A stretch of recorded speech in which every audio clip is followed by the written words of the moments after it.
In a village where the river bent like a shepherd's staff, there lived a merchant named Darian. Darian was rich. Not rich in rumor or exaggeration, but rich in the quiet, undeniable way that made life easy. His store sat at the crossroads where three paths met, one from the mountains, one from the coast, and one from the grain lands beyond the hills. Silk, salt, honey, spices, oil. His shelves carried what others only spoke of. His roof never leaked. His cellar was full.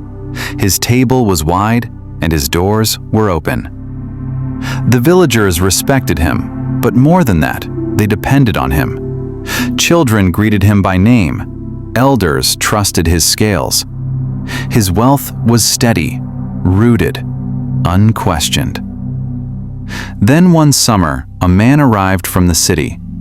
He came riding in with polished boots, rings on his fingers, and stories on his tongue. He spoke of towers that scraped the clouds, of banquets where gold cups were discarded after a single use, of markets so vast that fortunes were made before noon and lost by dusk. The villagers gathered whenever he spoke. They leaned in. They whispered. They stared at him as though he carried another world in his pockets. Darian watched. For the first time, his wealth felt small. The city man looked at Darian's shop and smiled politely, the way one smiles at something quaint. "You do well," he said, "for a village." For a village. That night, Darian sat alone by his hearth, staring at the walls he had once been proud of. They suddenly seemed low. The fire seemed dimmer. The river outside, once soothing, sounded like a reminder of how far he was from everything that mattered. What was the use of being rich where no one truly understood riches? Within the month, Darian sold his shop. He packed his silver, his ledgers, his confidence, and left the village behind. The river bent as it always had, indifferent to his departure. Abroad, the world was louder and sharper. The cities were vast, but they were not welcoming. His money vanished quickly. Fees, bribes, failed ventures, dishonest partners. His accent marked him as an outsider. His habits betrayed him. What had made him wise in the village made him slow in the city. He worked harder than he ever had before and gained less. He lived in cramped rooms where the walls pressed in and the nights were restless.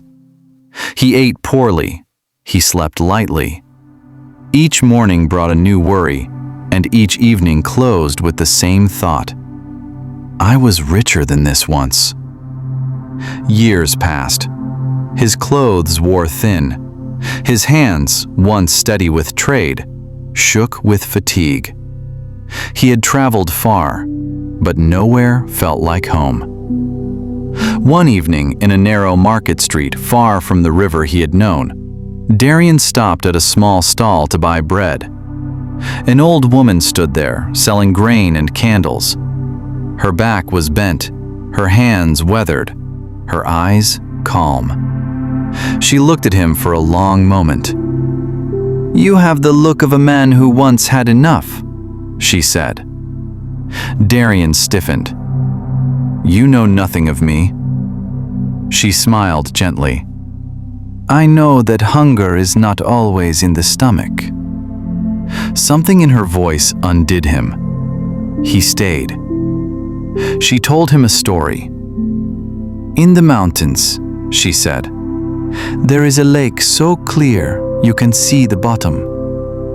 White stones lie there, smooth, perfect, endless.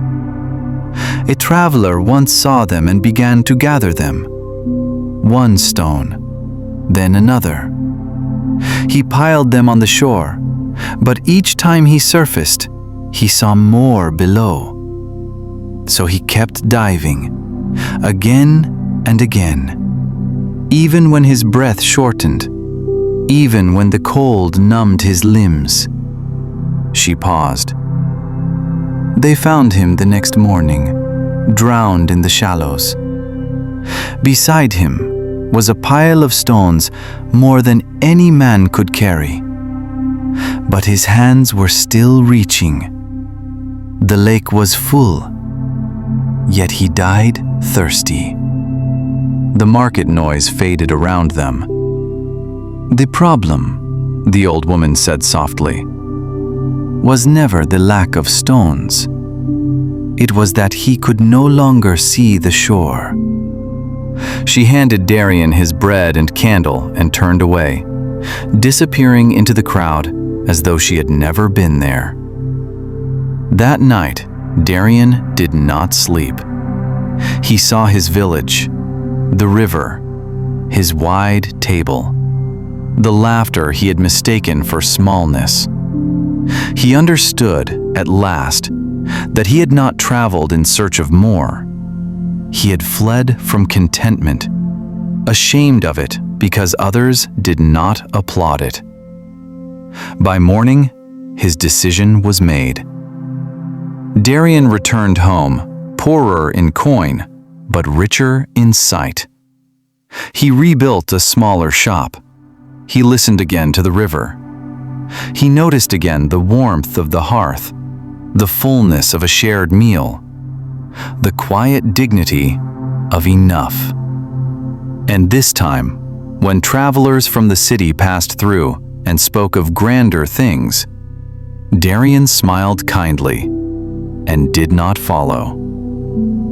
Wealth is not measured by how far you travel, but by how deeply you can rest.